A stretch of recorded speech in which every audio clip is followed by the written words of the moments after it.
आप लोगों ने कितनी कथा सुनी है, चलो एक परीक्षा लें आपकी। गुरुर्न शस्यात्, उस गुरु का परित्याग करो जो भगवत मिलन में बाधा बने, ठाकुर जी को पीछे रखे, स्वयं की पूजा, स्वयं का वंदन, स्वयं की सेवा को आगे रखे, ऐसे गुरु का परित्याग कर देना चाहिए। बताओ श्रीमद् भागवत में कौन से भक्त ने भगवान के लिए अपने गुरु का त्याग किया? नाम बताओ। राजा बलि ने परित्याग किया, किनका? श्री शुक्राचार्य जी का। अब देखो बोलवे को तो फिर बहुत लोग हैं, हाथ ही खड़े कर दे करो, पता चल जाएगी कितने न पतो है। तो गुरु का त्याग करो यदि भगवत मिलन में बाधा बने। बंधुओं, गुरु कोई व्यक्ति नहीं है, गुरु कोई शरीर नहीं है। गुरु शब्द का अर्थ क्या होता है? गु शब्द का अर्थ गुकारस्तु अंधकारस्यात्, गु शब्द का अर्थ है अंधकार, और रुकारस्तु निरोधक। रु शब्द का अर्थ है उसको दूर करने वाला, जो हमारे हृदय के संशयों को दूर करे, हमारे हृदय के अंधकार को दूर करे, हमारे अज्ञान को दूर करे, वही गुरु है। लेकिन लोग आजकल ऐसे हो गए हैं कि गुरु को स्वभाव से गुरु नहीं बनाते, हम लोग प्रभाव से गुरु बनाते हैं। प्रभाव दिखाई दे कि इनका प्रभाव कैसा है, इनके अंदर क्या क्या क्वालिटी है। जब चलते हैं तो कितनी सिक्योरिटी संग में चलती है, कितने गार्ड संग में चलते हैं, कितने लोग इनके पीछे आगे पीछे दौड़ रहे हैं। ऐसे प्रभाव को देख करके हम गुरु बना लेते हैं। प्रभाव से नहीं, स्वभाव से गुरु बनाओ। गुरु में स्वभाव की विशेषता होनी चाहिए। और बंधुओं, केवल गुरु ही नहीं, जीवन में कोई भी संबंध कभी किसी के प्रभाव पर रीच करके मत बनाओ। सदा सामने वाले के स्वभाव से ही उसका आकलन करो, वो कैसा है, उसका स्वभाव मधुर होना चाहिए। गुरु का त्याग किया किसने? राजा बलि ने। गुरु न शस्यात् और स्वजनो न शस्यात्, अपने भाई बंधुओं का परित्याग कर दिया भगवान के लिए। किसने किया? विभीषण ने किया। लंका का परित्याग कर दिया, पूरे परिवार का परित्याग कर दिया, अपने भाई रावण का परित्याग कर दिया।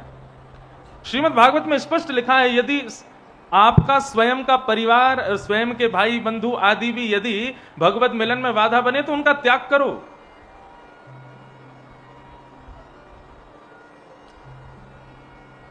तजिए ताहि कोटि वैरिसम यद्यपि परम स्नेही।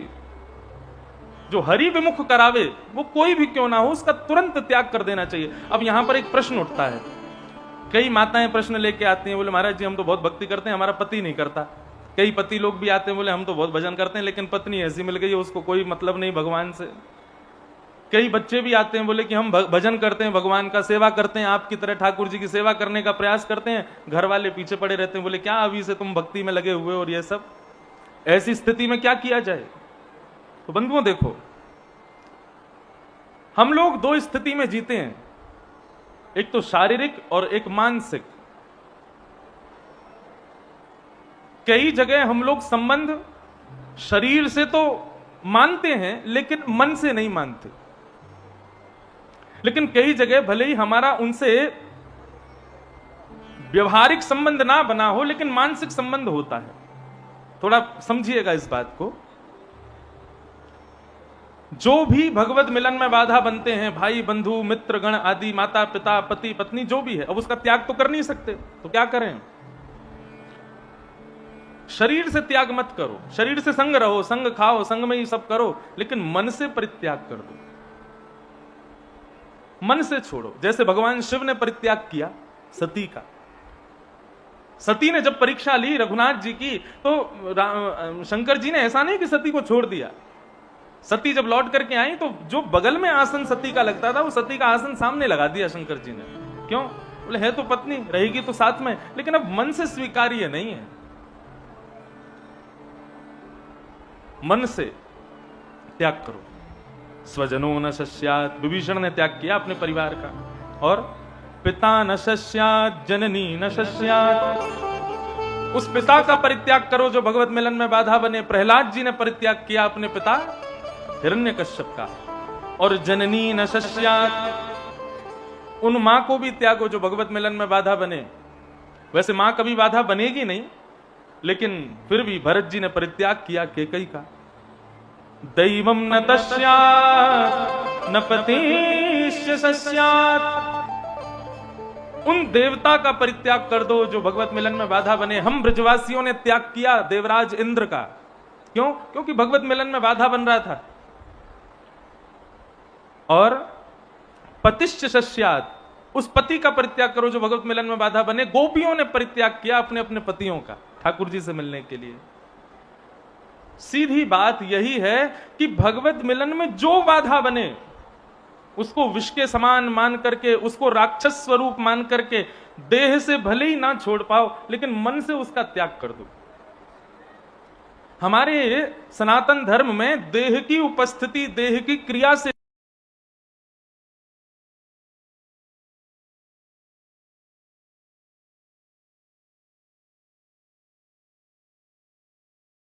आपका घूम रहा है कहां? बोले अलीगढ़ में। मन आपका घूम रहा है रग्गा सेठ हलवाई की चमचम में। मन आपका घूम रहा है इगलास में। मन आपका घूम रहा है दिल्ली के कनॉट प्लेस में। तो शरीर से भले ही आप कथा सुन रहे हो, आपकी अटेंडेंस लगेगी नहीं कथा में। क्यों? क्योंकि मन यहां उपस्थित नहीं है। लेकिन किसी कारण से कोई कथा में नहीं आ पाया, वो अलीगढ़ में है, इगलास में है, वृंदावन में है, कहीं पर है, लेकिन मन से बार बार सोच रहा है आज कथा में क्या प्रसंग हो रहा होगा, आज सब पीले वस्त्र पहन के आए होंगे, आज तो पंडाल बहुत बढ़िया सजा होगा, आज तो सुंदर नंदोत्सव हो रहा होगा। तो भले ही वो शरीर से कथा में नहीं है, मन से कथा का स्मरण कर रहा है, तो कथा में उसकी अटेंडेंस मानी जाएगी। हमारे यहां शारीरिक उपस्थिति को विशेषता नहीं देते, हमारे यहां मानसिक उपस्थिति को विशेषता देते हैं।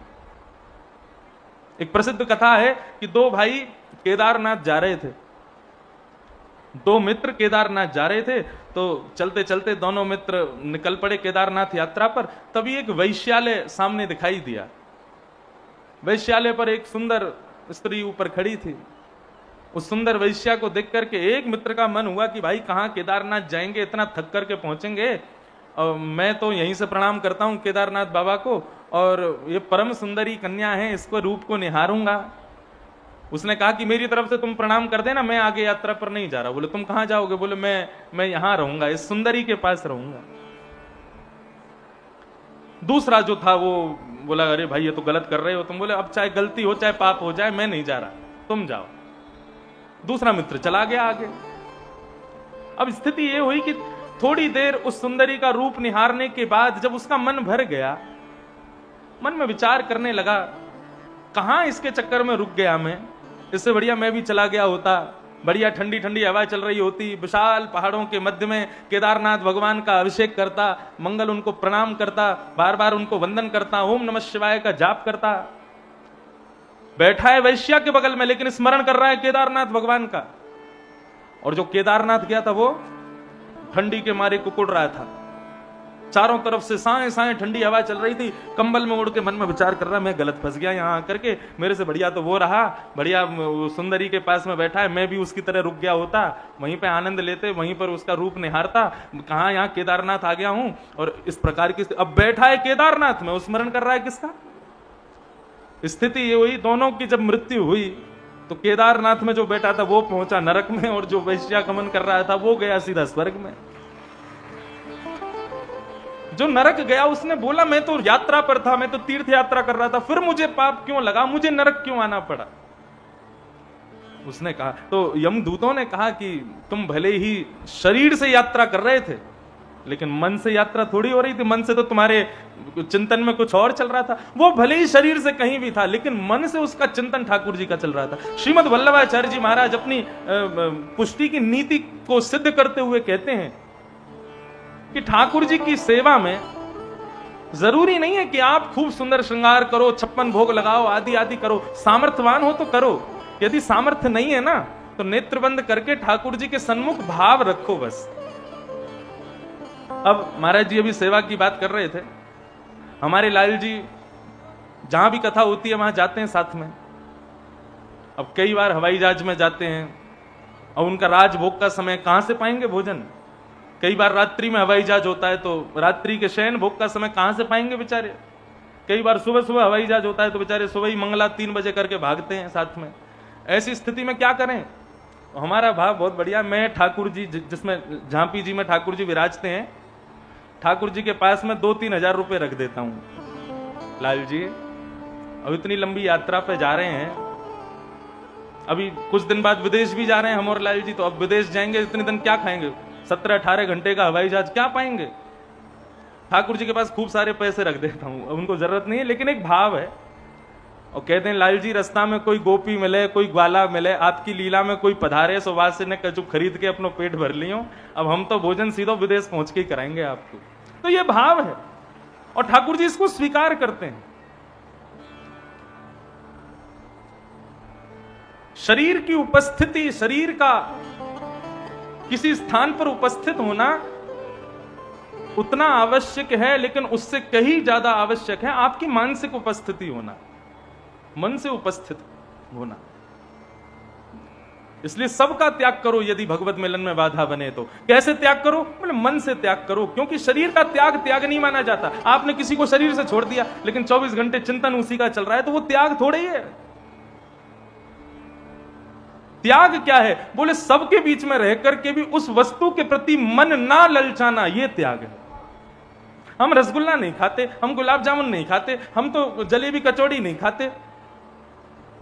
जलेबी कचौड़ी रसगुल्ला गुलाब जामुन सामने दिख नहीं रहा इसलिए कह रहे हो, लेकिन सामने आते ही मुंह में पानी आ जाए और फिर कहो नहीं नहीं हम तो नहीं खाते, तो वो त्याग श्रेष्ठ नहीं है। एकादशी का व्रत, सोमवार का व्रत, मंगलवार का व्रत रखने वाले जितने भी लोग हैं, यदि वो व्रत करते समय किसी और जिसका व्रत नहीं है उसको खाते हुए देखते हैं और मुंह में पानी आता है, बोले हमारा व्रत कब पूरा हो, हम भी जल्दी से खामें, उनका व्रत उसी समय टूट जाता है। मन से, मनसा वाचा कर्मणा, तीनों रूपों में कर्म भी सार्थक होता है, पुण्य भी सार्थक होता है, पाप भी सार्थक होता है। इसलिए ध्यान रखो इनका। कल आप लोगों ने श्रवण किया होगा, एक राजा हुए उत्तानपाद। उत्तानपाद राजा की 2 पत्नी हुई, सुनीति और सुरुचि, और उनके बड़ी पत्नी के पुत्र हुए ध्रुव, छोटी पत्नी के पुत्र हुए प्रहलाद। मैं पूरा ध्रुव चरित्र नहीं, केवल उसका सार कहूंगा। श्री ध्रुव जी महाराज 5 महीने में भगवान को प्राप्त कर लेते हैं। स्थिति क्या हुई कि जब भगवान प्रकट हुए और ध्रुव जी को दर्शन दिया, तो ध्रुव जी के दर्शन की बात जब पूरे तीनों लोक में फैली कि भाई ध्रुव जी को दर्शन हो गया, तो बड़े बड़े तपस्वी, बड़े बड़े वेदज्ञ, बड़े बड़े यज्ञकर्ता, संत आदि सब अपने यज्ञों को, अपनी तपस्या को, अपने समस्त कार्यों को छोड़ छोड़ के वापस अपने घर को जाने लगे। किसी ने पूछा भैया क्या हो गया?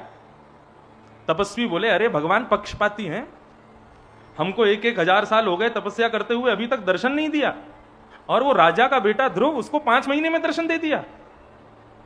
बड़े बड़े यज्ञ करता बोले हम लोग इतने दिन से यज्ञ कर रहे हैं, नाक में, कान में, आंखों में धुआं घुस गया, अभी तक ठाकुर जी दर्शन नहीं दिए, और वो छोटा सा बालक ध्रुव है ना, उस पर रीछ के 5 महीने में दर्शन दे दिए।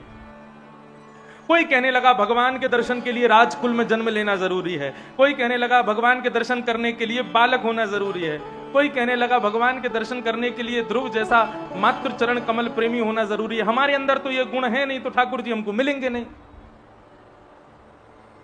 परंतु इसकी वास्तविकता क्या है? सब संत जब लौट करके जाने लगे तो एक नदी पार कर रहे थे, नदी के नाव के केवट बन के स्वयं ठाकुर जी आए। कुछ संत बैठ गए, संत बैठ करके जैसे ही नदी पार करने लगे तो ठाकुर जी केवट बन के गए थे। उन्होंने पूछा भैया कहां जा रहे हो? बोले हम सब अपने घर जा रहे हैं। बोले क्यों जा रहे हो? बोले अरे पत्नी बच्चे खानदान सबको छोड़ के हिमालय पर तपस्या कर रहे हैं, और ये ठाकुर जी पक्षपात करते हैं, दर्शन नहीं दे रहे हमको। ध्रुव को दर्शन दे दिया। ऐसे पक्षपाती ठाकुर जी का हम भजन नहीं करेंगे, हम तो जा रहे हैं लौट के। इतने में ही जिस नदी को वो पार कर रहे थे, उस नदी में अचानक से कहीं पर अस्थियों के दर्शन, कहीं पर मांस के दर्शन, कहीं पर रक्त का दर्शन, आदि आदि इस प्रकार नदी में अद्भुत दर्शन होने लगा, विचित्र दर्शन होने लगा। संत सब केवट से बोले अरे भैया ये सब क्या है? ये हड्डियां, ये मांस, ये सब क्या दिखाई दे रहा नदी में? तो वो केवट बोले भैया ये साधारण वस्तु नहीं है। तो बोले जो ध्रुव जिसको अभी 5 महीने में भगवान मिले, वो ना जाने कितने जन्मों से ठाकुर जी का भजन कर रहे थे।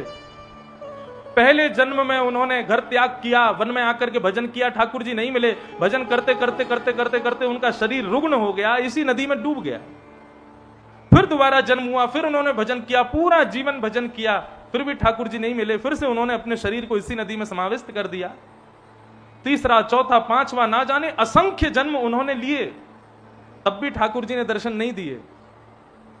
ठाकुर जी के दर्शन में केवल 5 महीने की तपस्या और रह गई थी उनकी, तब वो इस बार एक राजा उत्तानपाद के यहां ध्रुव बन करके आए, और उनकी जो हजारों वर्षों की तपस्या थी उसमें केवल 5 महीने शेष रह गए थे।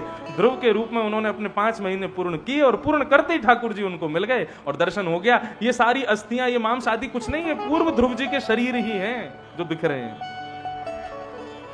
संतों ने कहा भैया एक काम करो, क्या नाव उल्टी घुमाओ, क्यों अब घर नहीं जाना। अभी तो हमको लगा कि शायद भगवान बहुत पक्षपाती हैं, लेकिन अभी हमें पता चला अभी तो बहुत जन्मों की हमको तपस्या करनी है, तब मिलेंगे। बंधुओं, ये बात सुनने में बड़ी साधारण लगी होगी आपको, लेकिन श्रीमद् भागवत के महात्म में श्री नारद जी महाराज कहते हैं, भाग्योदयेन बहुजन्म समर्जितेन सत्संगमं च लभते पुरुषो यदा वै अज्ञान हेतु कृतमोह मदान्धकार नाशं विधाय हितदो दयते विवेक। यहां आगे वाले भैया से लेकर के और पीछे वाली मैया तक जितने भी लोग इस प्रांगण में बैठे हो, आपको इस जन्म में खैर में इतनी आसानी से कथा ऐसे ही नहीं मिल गई है। ना जाने आपने पूर्व जन्मों में कितने कर्म किए होंगे, कितने पुण्य किए होंगे, कितनी तीर्थ यात्राएं की होंगी, कितने सब भजन किए होंगे। उन सब का फल इकट्ठा हो करके इतना हो गया कि उस फल के फलस्वरूप ठाकुर जी ने आपको कथा प्रदान की है। ये बात हमको ध्रुव चरित्र से पता चलती, नहीं तो बाहर मेन रोड है, कितने ट्रक निकल रहे हैं, कितनी बसें निकल रही हैं, कितनी गाड़ियां जा रही हैं, सब क्यों नहीं आ रहे हैं भीतर कथा सुनने? नहीं है रुचि ठाकुर जी की उनको सुनवाने में, उनका नहीं है इतना पुण्य कि वो सुने, उनका नहीं है इतना पुण्य कि वो यहां आके बैठ सके। ये तो आपको और मेरो ही, हम सबन को पुण्य है, ना जाने कितने जन्मों का जो ठाकुर जी हमको यहां कथा सुनवा रहे हैं। उन्हीं की कृपा प्रसाद से ये हमको प्राप्त हो रहा है। ध्रुव जी की भक्ति से हमको यह सीखने को मिलता है कि ठाकुर जी की भक्ति में नियम कितने, ये जरूरी नहीं होना चाहिए। ठाकुर जी की भक्ति में उत्साह कितना है, ये जरूरी होना चाहिए। कई लोग हैं वो नियम के चक्कर में दूसरों को भक्ति नहीं समझते। सबके घर में एक व्यक्ति तो ऐसा होगा जरूर, नियम पालन में उसकी बड़ी निष्ठा होती है। नियम, मेरा ये नियम ना टूटे, ये ठीक है, नियम होने चाहिए।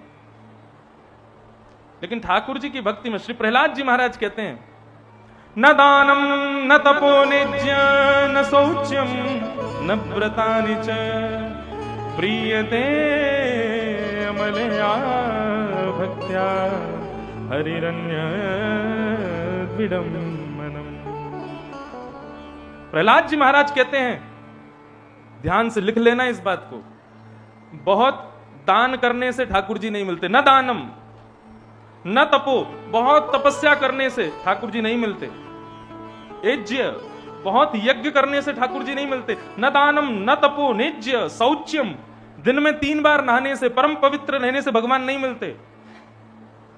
न व्रतानि च, 30 दिन के महीने में 16 दिन व्रत करने से भगवान नहीं मिलते। न दान से, न तप से, न यज्ञ से, न पवित्रता से, न व्रत से, इनसे ठाकुर जी नहीं मिलते। लेकिन ना तो आप दान करते हो, ना तो आप तप करते हो, ना ही आप व्रत करते हो, ना ही आप इतने ज्यादा पवित्र रह पाते हो। आपके भीतर बस एक ही भाव है, क्या? बोले प्रीयते मलया भक्त्या। आपके हृदय में यदि ठाकुर जी के प्रति अमल निर्मल भक्ति है, स्वच्छ भक्ति है, तो दान भी मत करो, तप भी मत करो, व्रत भी मत करो, पवित्र रहो चाहे मत रहो, आपकी उस निर्मल भक्ति से ठाकुर जी आपको मिल जाएंगे। प्रहलाद जी महाराज कहते हैं भागवत में, आप कहोगे महाराज जी आपने तो सारे हमारे वैदिक सनातन धर्म की बातों पर पानी फेर दिया। शास्त्र कहते हैं नियम का पालन करना चाहिए, शास्त्र कहते हैं परम पवित्र रहना चाहिए, शास्त्र कहते हैं कम से कम एकादशी का व्रत तो करना ही चाहिए, शास्त्र कहते हैं कि नवरात्रि आदि जैसे पुण्य दिनों में अपने घर यज्ञ अनुष्ठान करवाने चाहिए, और आप कह रहे हो कि इन सब से कोई लाभ नहीं होता। ध्यान से सुनना,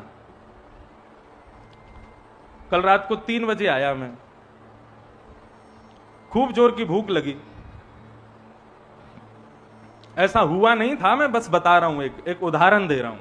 खूब जोर की भूख लगी, मैं गया जाकर के अन्नू जी को उठाया, मैंने कि भोजन कराओ, भूख लगी है। बोले हाँ महाराज जी अभी कराते हैं। सो इन्होंने क्या किया, सामने थाली रख दी और थाली में ये लो महाराज पनीर की सब्जी, ये लो आलू की सब्जी, ये लो भिंडी की सब्जी, भिंडी तो मैं खाता नहीं, ये लो काई की सब्जी, और बताओ नाम बताओ भाई, परवल की सब्जी, ये टिंडे की सब्जी, ये या की सब्जी, वा की सब्जी, ये लो महाराज जी हमारे खैर का प्रसिद्ध मिल्क केक, और आदि आदि सामानों से महाराज पूरी थाली भर दी। थाली में क्या है, केवल सब्जी और मिठाइयां।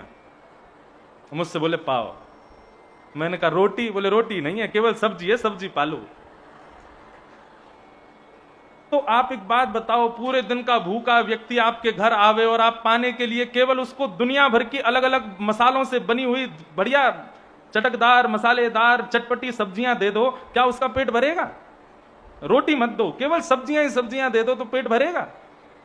लेकिन आपके घर कोई भूखा आवे और आप कहो भैया सब्जी नहीं है, आप कहो तो हम आपको नमक के संग मिर्च और थोड़ी सी रोटी दे सकते हैं। तो अत्यंत भूखा व्यक्ति केवल रोटी मिल जाए तो वो तृप्त हो जाएगा, सब्जी से तृप्त नहीं होगा। ठीक वैसे ही भगवान के लिए किए जाने वाले व्रत, अनुष्ठान, नियम, पवित्रता आदि आदि ये जितने भी सब कुछ आप करते हो, ये नियम आदि सब, ये सब सब्जियों के समान है। केवल यही करते रहोगे ठाकुर जी का पेट नहीं भरेगा, लेकिन दिन में एक बार ठाकुर जी की निर्मल परम भक्ति करोगे, वो रोटी के समान है, उससे ठाकुर जी तृप्त हो जाएंगे। ये बात समझने की है। नियम पालन होना चाहिए जीवन में, लेकिन नियम के साथ में ठाकुर जी की प्रेम लक्षणा भक्ति होनी चाहिए। मैंने पहले दिन ही कथा में कहा था कि धर्म हमारा अपवर्ग है, पवर्ग नहीं है।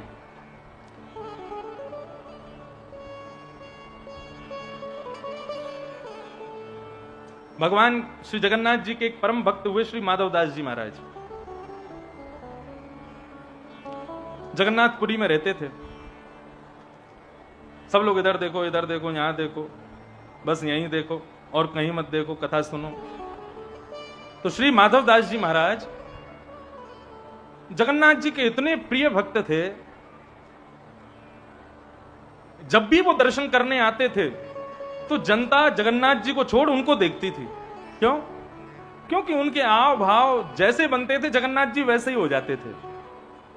वे आकर के यदि नित्य कीर्तन करने लग जाते, बढ़िया आनंद से नृत्य करने, तो सामने खड़े जगन्नाथ जी की प्रतिमा भी हिलने लगती उनको देख करके। इतने इतने प्रेमी भक्त थे ठाकुर जी के। स्थिति यह हो गई कि माधवदास जी का बहुत प्रचार हो गया जगन्नाथपुरी में। लोग उनका यश गाने लगे, लोग उनकी कीर्ति गाने लगे, जिस गली से निकल जाए लोग उनको प्रणाम करने लगे। और मैंने पहले ही कहा था कि ठाकुर जी जब अपने भक्त को खुद से दूर करते हैं ना, तो उसको बहुत सम्मान दिलवाते हैं, इसलिए सम्मान से बचो। माधवदास जी मन में विचार करने लगे, भाई बहुत सम्मान हो रहा है आजकल जगन्नाथपुरी में, कुछ तो करना पड़ेगा। तो माधवदास जी थोड़ा छुप करके रहने लगे, भिक्षा मांग करके खाते थे। तो उनके बंधे हुए घर थे, उन्हीं घरों से भिक्षा लेते थे।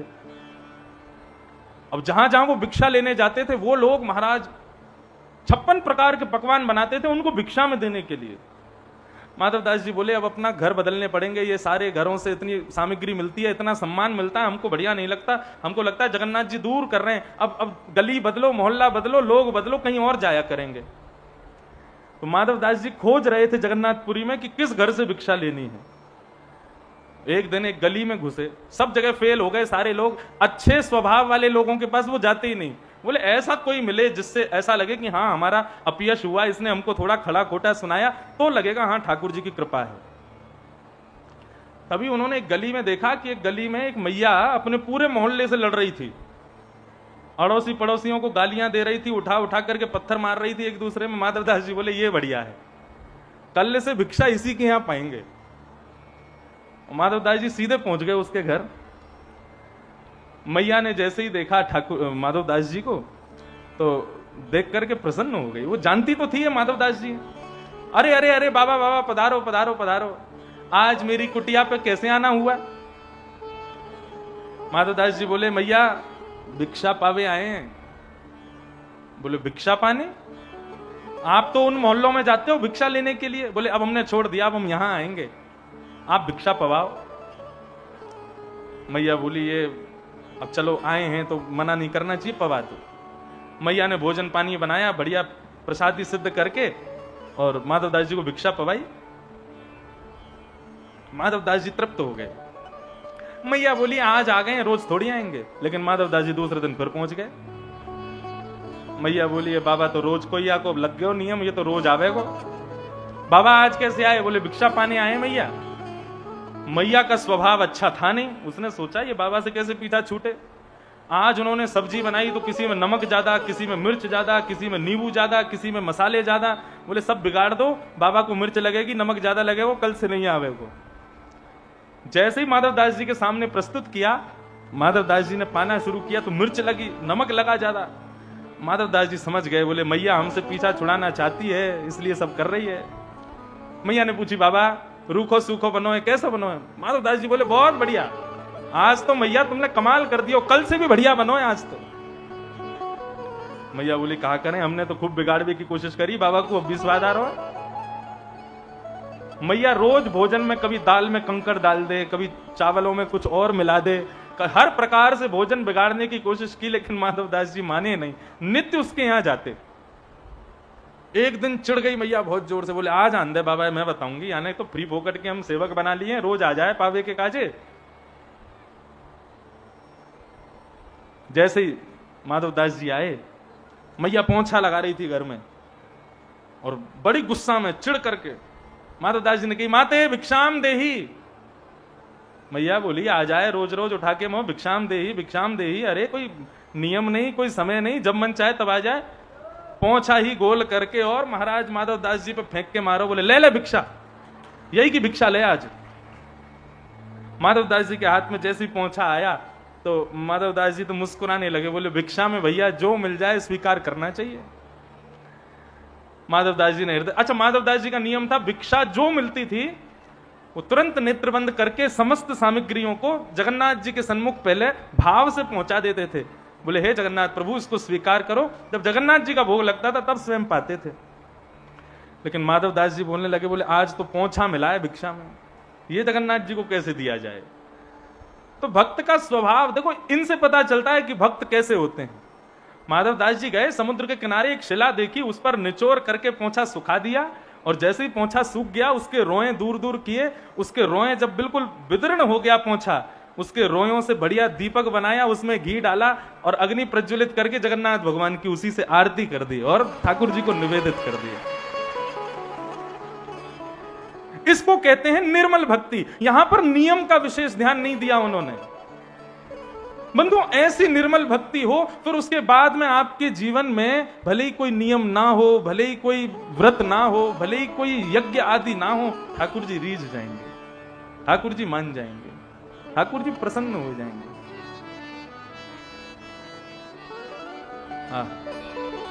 इसीलिए भैया क्यों नहीं बुरा मानते, क्योंकि वो हमारे हैं। हरि का भजन करो, हरि है हमारा, हरि का भजन करो, हरि है हमारा, हरि का भजन करो, हरि है हमारा, हरि का भजन करो, हरि है हमारा। ऐसे भजन नहीं होता है। भजन के लिए करताल बजानी पड़ती है, कंठ से उच्च स्वर में गान करना पड़ता है, ऊर्ध्वबाहु होकर के प्रसन्न भाव से पूरे भाव के साथ में गाओ, शर्म मत करो, करताल बजा के गाओ। ओ हरि का भजन करो, हरि है हमारा। आगे आ जाओ, थोड़े थोड़े किसको आगे की तरफ।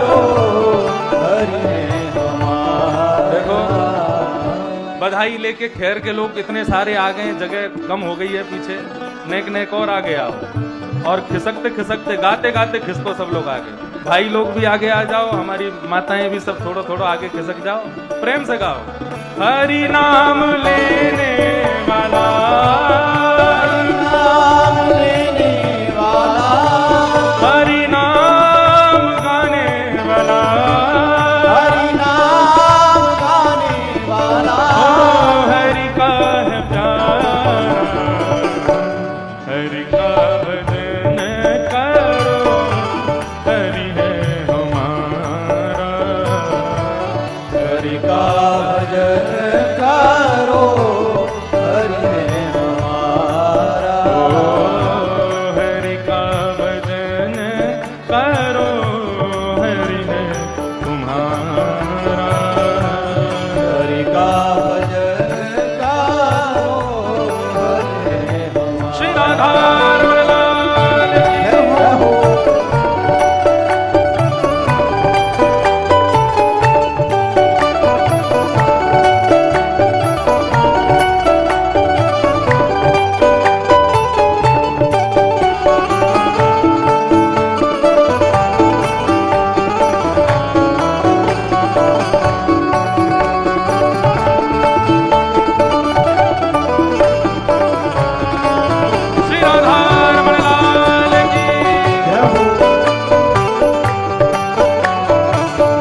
हरि नाम लेने वाला, हरि नाम गाने वाला, हरि नाम गाने वाला, हरि का है प्यारा, हरि का भजन करो, हरि है हमारा।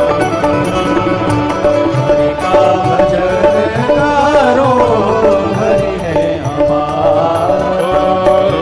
हरि का भजन करो, हरि है हमारा।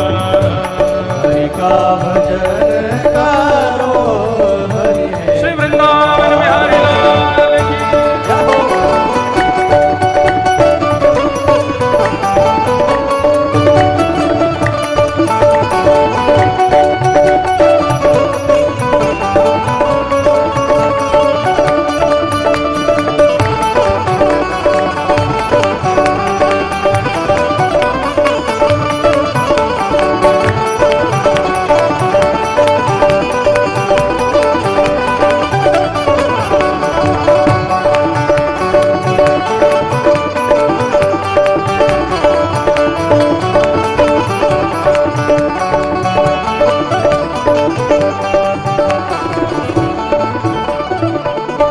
कोई कहे राधे श्याम, कोई कहे सीताराम, कोई कहे राधे श्याम, कोई कहे सीताराम, कोई कहे राधे श्याम, कोई कहे सीताराम, कोई कहे राधे श्याम, कोई कहे सीताराम, कोई गिरधर गोपाल, कोई राधा माधव लाल, कोई गिरधर गोपाल, कोई राधा माधव लाल। यही हरि दीन बंधु, यही हरि दीन बंधु, यही हरि करुणा सिंधु, यही हरि करुणा सिंधु। नमो बारंबार हरि का भजन करो, हरि है हमारा। हरि का भजन करो, आप से गाओ, जय हो। हे हरि नाम लेने वाला, हरि नाम गाने वाला, हरि नाम लेने वाला, हरि नाम लेने वाला, हरि का है प्यारा, हरि का भजन करो, हरि है हमारा। हरि का भजन करो, हरि है हमारा। हे हरे कृष्ण कृष्ण कृष्ण हरे हरे, हरे कृष्ण कृष्ण कृष्ण हरे हरे, हे हरे राम राम राम हरे हरे, हरे राम राम राम हरे हरे, ओ हरे कृष्ण कृष्ण कृष्ण हरे हरे, हरे कृष्ण कृष्ण कृष्ण हरे हरे, हे हरे राम राम राम हरे हरे, हरे राम राम राम हरे हरे, ओ हरे कृष्ण कृष्ण कृष्ण हरे ओ हरे, हरे कृष्ण कृष्ण कृष्ण हरे हरे, आ हरे राम राम राम हरे हरे, हरे राम राम हरे हरे, ओ हरे कृष्ण कृष्ण कृष्ण हरे हरे, हरे कृष्ण कृष्ण कृष्ण हरे हरे, हरे राम राम राम हरे हरे, हरे राम राम राम हरे हरे, ओ हरे कृष्ण कृष्ण कृष्ण हरे हरे, हरे कृष्ण कृष्ण हरे हरे, ओ हरे राम राम राम हरे हरे, हरे राम राम हरे ओ हरे, हरे कृष्ण कृष्ण कृष्ण हरे हरे, हरे कृष्ण कृष्ण कृष्ण हरे आ हरे, हरे राम राम हरे हरे, हरे राम जय जय राधे।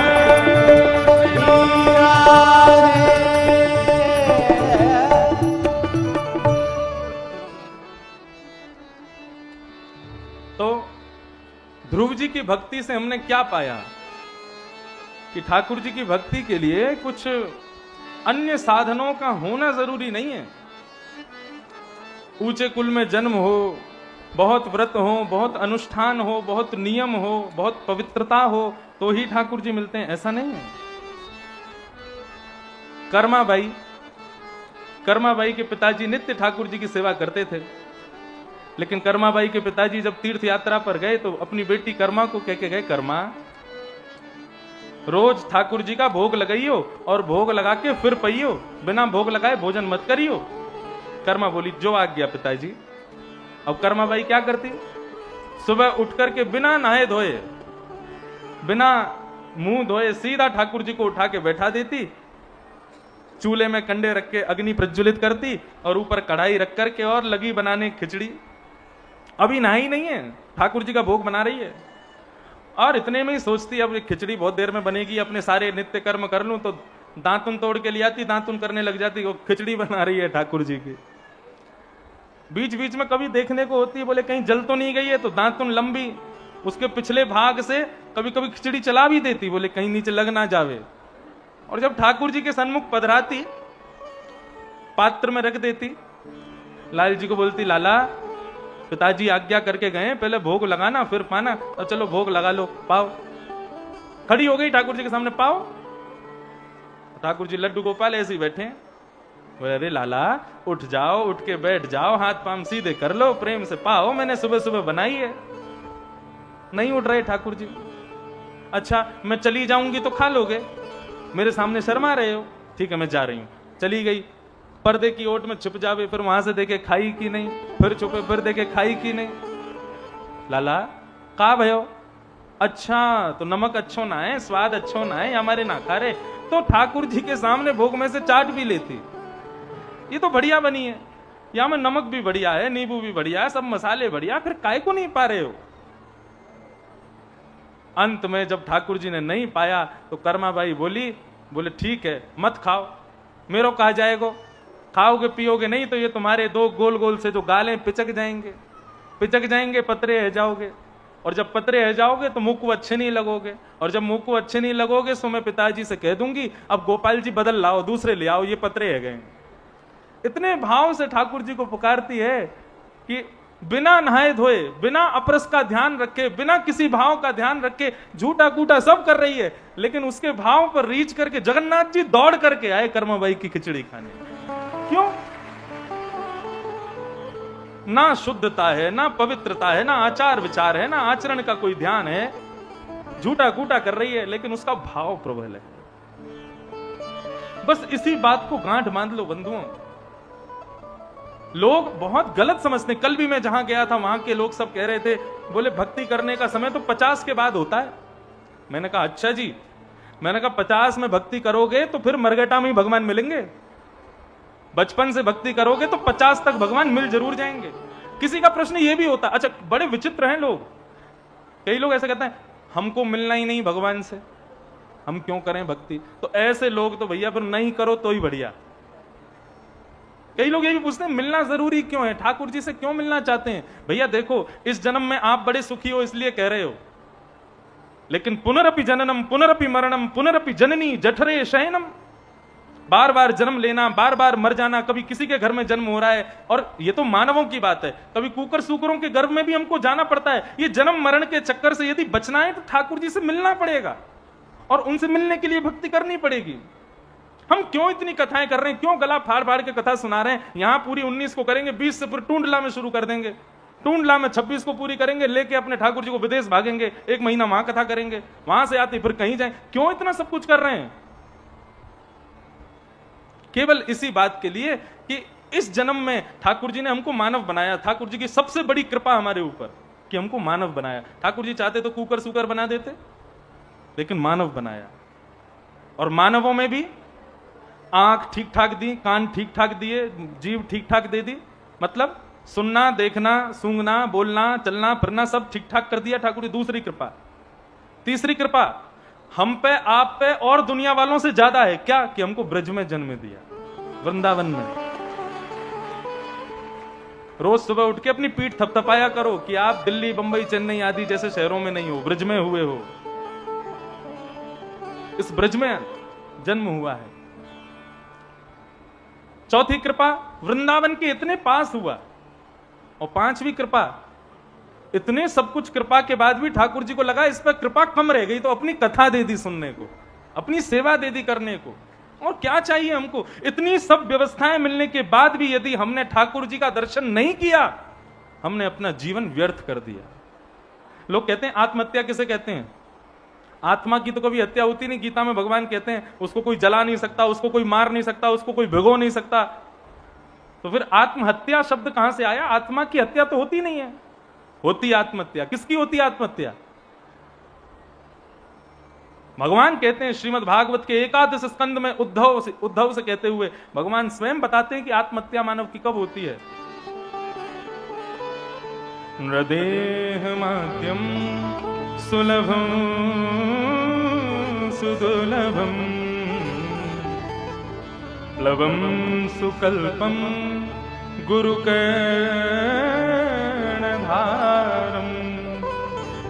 मयानुकूलेन नमस्वतेर्तम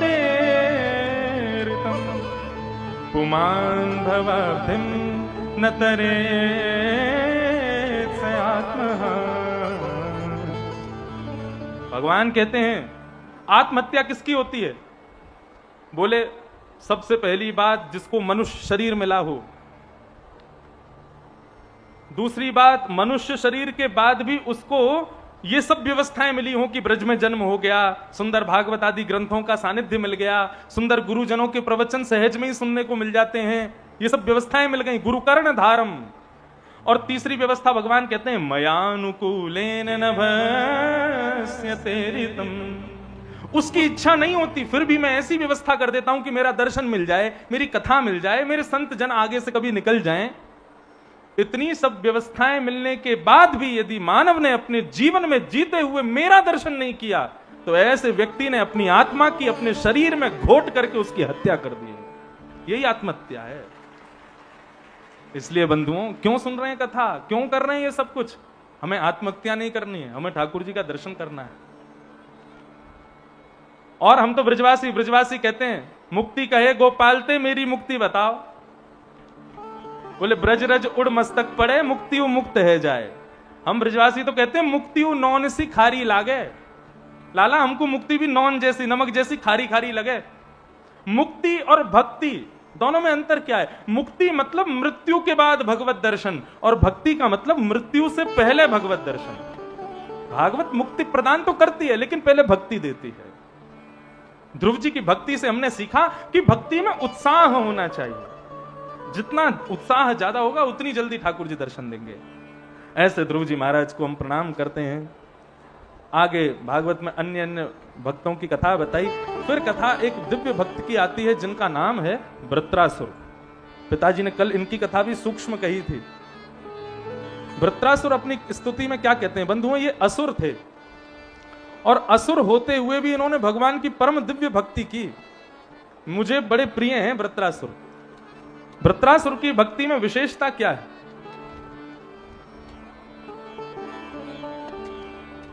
वृत्रासुर को मारने के लिए देवता लोग सामने खड़े हैं। अब पूरी कथा तो हम नहीं सुनाएंगे, वृत्रासुर दानव कैसे बना, फिर भगवान का भक्त कैसे बना। केवल इतना समझ लो कि वृत्रासुर एक दैत्य है, और दैत्य जन्म लेते हुए भी, दैत्य जीवन में होते हुए भी वृत्रासुर ने भगवान की कैसी भक्ति की। श्रीमद् वल्लभाचार्य जी महाराज ने वृत्रासुर के द्वारा गाई गई 4 श्लोकों की भक्ति को ही पुष्टि संप्रदाय बताया। बहुत ध्यान से सुनना। वृत्रासुर के सामने 33 करोड़ देवता उसको मारने के लिए खड़े हैं, और वृत्रासुर अकेला हाथ में वज्र लेकर के देवताओं से लड़ने के लिए खड़ा है। वृत्रासुर अपने राक्षसों की सेना लेके गया था, लेकिन देवताओं की सेना देख करके राक्षस सब भाग गए वहां से। अकेला वृत्रासुर खड़ा था।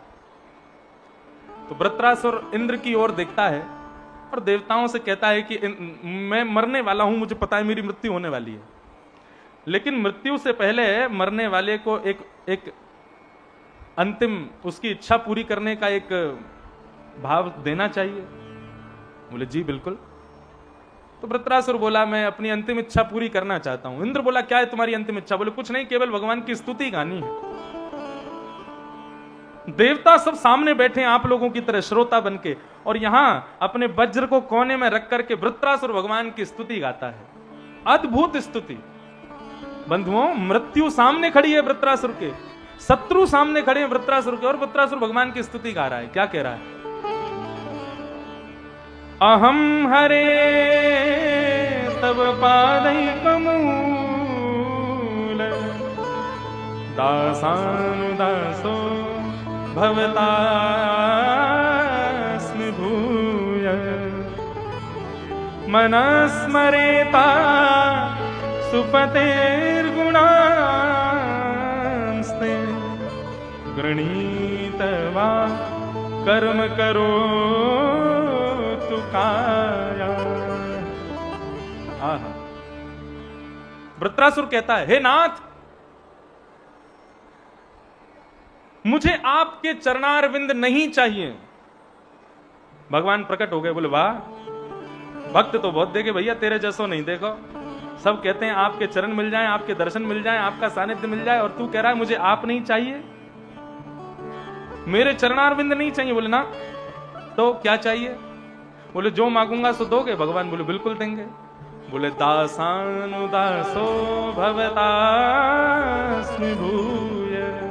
हाँ, ऐसी भक्ति यदि मानव के भीतर आ जाए तो ठाकुर जी भी रीझ जाएं। वृत्रासुर कह रहा है आपके चरण नहीं चाहिए भगवान, मैं उस योग्य नहीं कि आपके चरण पकड़ूं। भगवान बोले तो फिर क्या चाहिए? बोले आपके चरणों में जो आपके दास बैठे हैं, उन दासों के चरणों में जो उनके दास बैठे हैं, उनके चरणों में जो उनके दास बैठे हैं, उनका मुझे दास बना दो। दासानुदासो भवतास्मि भूय।